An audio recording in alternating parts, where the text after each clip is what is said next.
हा आहे आपला भारत.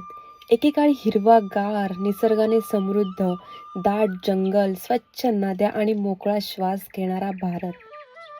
आज आपण अभिमानाने तिरंगा फडकवतोय.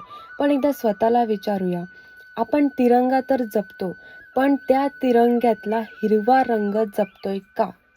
कारण हा हिरवा रंग फक्त तिरंग्याचा एक भाग नाही, तो आपल्या झाडांचा, जंगलांचा, शेतीचा आणि आपल्या पुढच्या पिढीच्या श्वासाचा रंग आहे.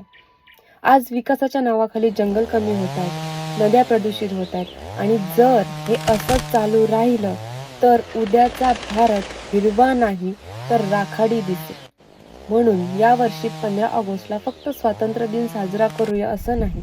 16 ऑगस्टपासून त्या स्वातंत्र्याची किंमतही जपूया.